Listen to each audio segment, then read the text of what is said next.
Assalamualaikum warahmatullahi wabarakatuh. Bismillah, alhamdulillah. Untuk anak-anakku kelas 5B dimanapun kalian berada, semoga kita masih diberikan oleh Allah SWT berupa kesehatan, sehingga kita masih bisa untuk thalabul ilmi, yaitu mencari ilmu dengan cara belajar. Untuk anak-anakku semuanya, melanjutkan pembelajaran tematik yaitu subtema 3. Anak-anak bisa buka buku paketnya tema 1 atau tema A itu pada halaman 103.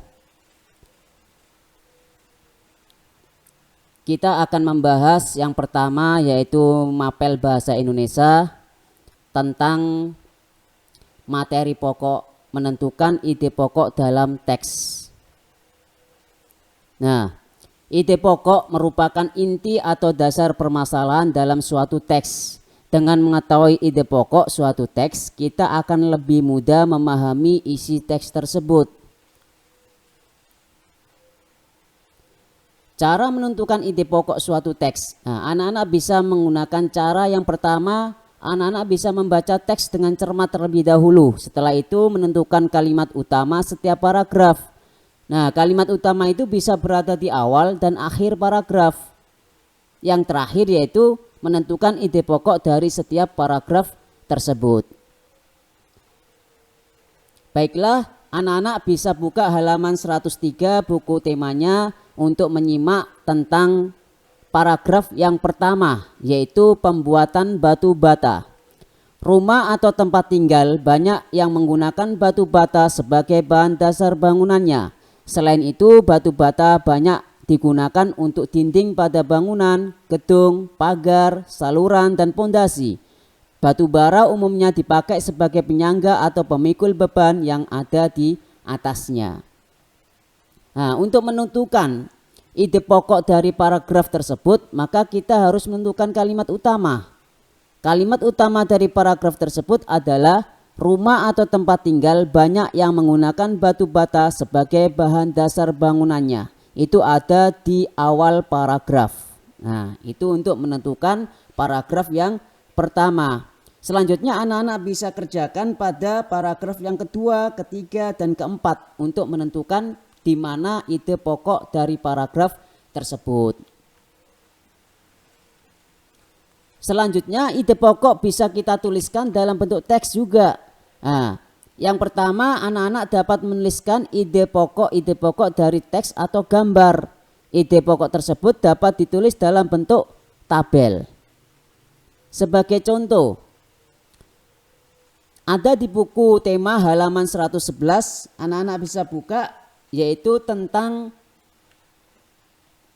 kelainan tulang belakang akibat salah duduk. Di paragraf pertama, posisi duduk tidak boleh dianggap sepele oleh anak-anak, terutama ketika anak-anak sedang belajar di rumah menggunakan meja belajar di kamar maupun ketika mengikuti pelajaran di sekolah. Jam pelajaran yang lama membuat anak-anak duduk di kursi dalam waktu yang lama. Karena lamanya ini, maka perlu diwaspadai sebab posisi duduk yang salah dapat menyebabkan kelainan bentuk tulang belakang.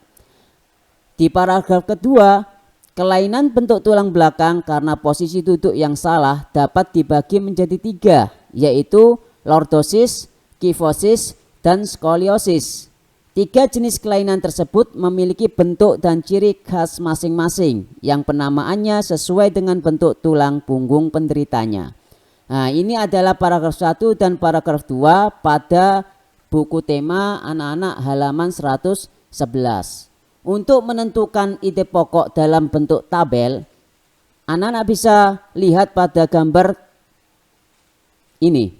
Judul teksnya adalah kelainan tulang belakang akibat salah duduk. Nah, sumber teksnya berasal dari buku ajar kelas 5.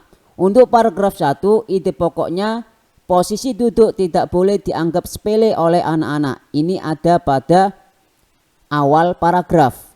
Paragraf kedua, ide pokoknya adalah ada 3 bentuk kelainan tulang karena posisi duduk yang salah, yakni lordosis, kifosis, dan skoliosis. Nah, itu adalah paragraf 1 dan paragraf 2. Untuk paragraf lanjutnya bisa anak-anak coba untuk mencari ide pokok dari setiap paragraf. Nah, itu adalah pembelajaran tentang muatan bahasa Indonesia. Sekarang kita ke muatan PPKN dengan KD 3.1, yaitu mengidentifikasi nilai-nilai Pancasila dalam kehidupan sehari-hari.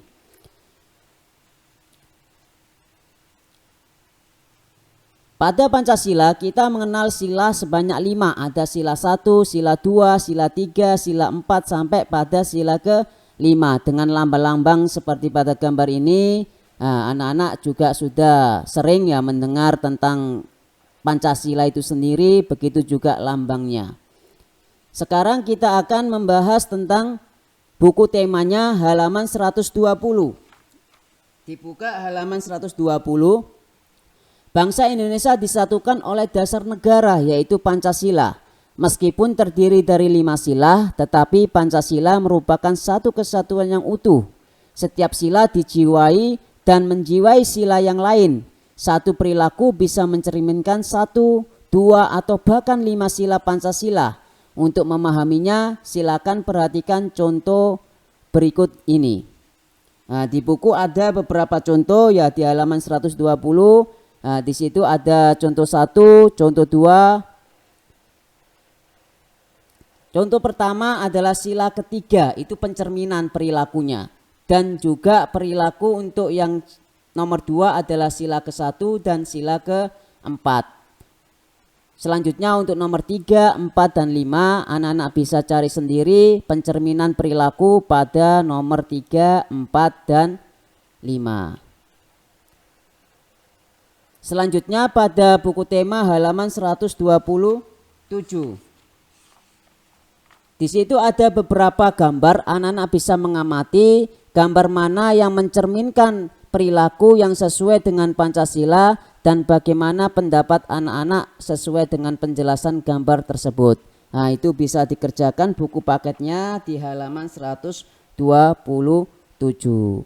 Nah, itu sedikit tentang materi hari ini, hari Selasa, tentang subtema 3. Semoga materi ini bisa menambah wawasan anak-anak semuanya. Ya, untuk Ustadz, salam rindu buat anak-anakku semua. Assalamualaikum warahmatullahi wabarakatuh.